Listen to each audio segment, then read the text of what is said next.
Wa an Abi Hurairah radhiyallahu taala anhu anna Rasulullah sallallahu alaihi wasallam qala idza syaribal kalbu fi ina'i ahadikum falyaghsilhu sab'an.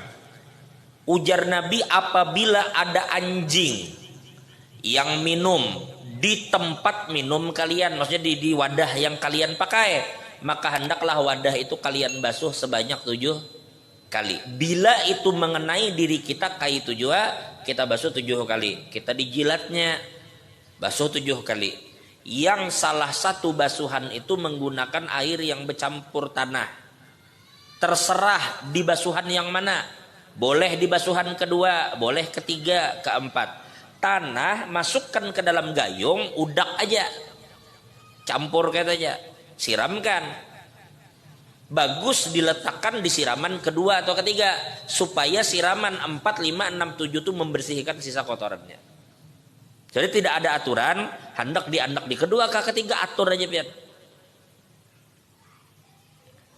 Lalu bagaimana dengan sabun? Ulama berbeda pendapat, tetapi ada pendapat sebagaimana ditulis oleh Dr. Amjad. Ada salah seorang dosen kami di Jordan, namanya Dr. Amjad Rashid, salah seorang dosen yang mengajarkan kami usul. Beliau menulis satu kitab namanya Nurul Mishkah. Di dalam kitab itu beliau mengutip ada pendapat yang cukup kuat yang mengatakan bahwa sabun itu bisa mengganti posisi tanah. Artinya andai kata posisi basuhan ketiga itu kita tidak pakai tanah tapi pakai sabun, maka cukup. Menurut pendapat itu, nama kitabnya Nurul Mishkah. Tetapi sebagian ulama lain mengatakan tetap menggunakan tanah. Karena sifatnya adalah ini ta'abbudi. Kita tidak tahu apa hikmahnya, tetapi Nabi menyuruh begitu, maka gunakan saja tanah. Itu pendapat yang pendapat sementara ulama mengatakan memang harus pakai tanah.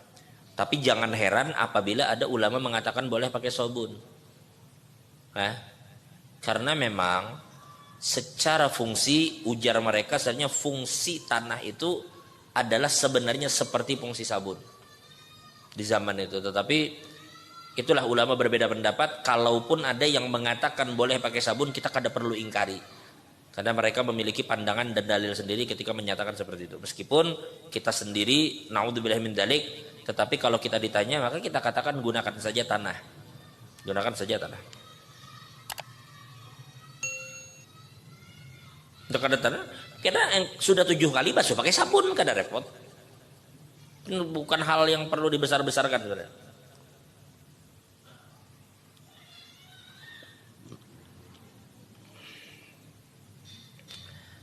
Itu anjing. Ini satu yang kita tidak mengerti lah. Apa sih sebenarnya rahasia tanah itu sehingga Nabi menyuruh? Ternyata setelah kita mengerti hari ini,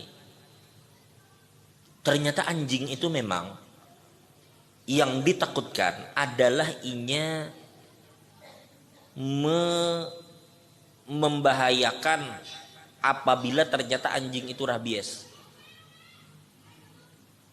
Seharusnya para ahlilah yang mencoba meneliti ini. Setiap Nabi menyuruh sesuatu itu tentu ada hikmah yang terkadang kita belum tahu apa hikmahnya. Ada yang secara sains telah terbukti, ada yang belum terkuak. Tapi kita yakin mesti ada hikmah. Ternyata ada sesuatu yang menurut sebagian ulama, masalah rabies ini kalau sudah ini serius, anjing itulah menggigit orang dan ini terinfeksi rabies, makanya bisa menularkan ke manusia. Dan apabila sudah terlampau parah, na'udzubillah min dzalik, Allah jaga kita dan keluarga kita semua dan kaum muslimin dari penyakit ini. Sampai dikatakan bila orang itu sudah terlalu parah rabies ya, inya kada bisa lagi minum banyu. Bila inya diberi banyu, inya akan berontak nang kaya orang lamas. Karena konon ketika inya meminum, maka kelep apakah di dalam tubuhnya ini kada bisa lagi menyaring, apakah masuk ke dalam tenggorokannya atau masuk ke paru-parunya. Lalu banyu itu masuk ke paru-paru. Kayak apa pian? Orang lamas itu nata hirup banyu nang masuk ke paru-paru kayak Pak. Orang lamas nang tersedot aja banyu tuh kada jelas lagi. Maka begitu ujar sensasi orang yang minum banyu ketikanya kena rabies itu. Makanya coba perhatikan, naudzubillah min dzalik, cari jadi YouTube kayak apa orang-orang nang kena rabies. Inya jangankan minum kayak ini, minum setutup botol aja, duduk di ranjang, bari tutup botol kino makan teluncat inya ke keluar ranjang. Saking inya ketakutannya lawan banyu tuh. Bila sudah sampai ke fase itu, maka 99,99%-nya kada tertolong lagi.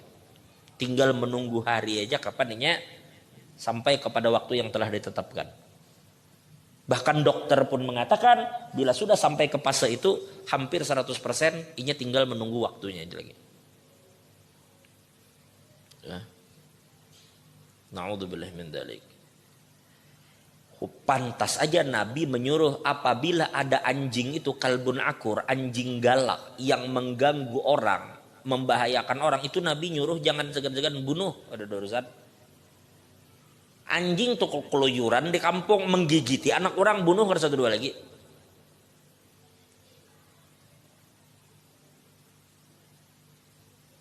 Kesiannya anjing, saya berpikir kita dalam Islam ini la doror wala diror. Kita memang tidak boleh membahayakan sesuatu, tapi jangan sampai juga sesuatu itu membahayakan kita. Timbang bujur-bujur itu. Cuma kita kada boleh juga doh tang ujuk-ujuk datang ke kampung bakaliling cari anjing bunuh, kada kayak itu.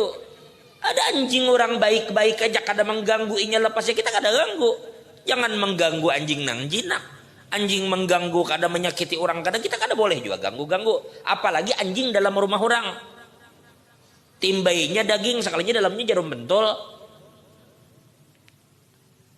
Nah, ini anjing yang memang membahayakan. Banyak kan anjing-anjing di beberapa tempat kada kawa lewat orang sasahnya gigitnya.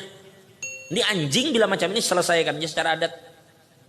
Tidak ada urusan. Bila ampunnya sarik, ampunnya kiau. Nah.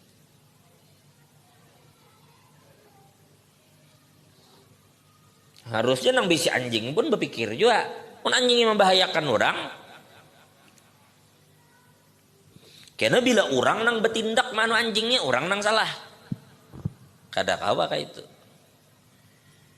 Ular apabila membahayakan, naudzubillah min dzalik, Nabi pun menyuruh bunuh. Pokoknya sesuatu yang membahayakan manusia kada ada satu dua lagi.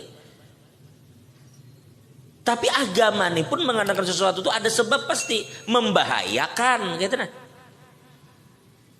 Tak ada juga kita ujuk-ujuk kesana kamari bercarian ular.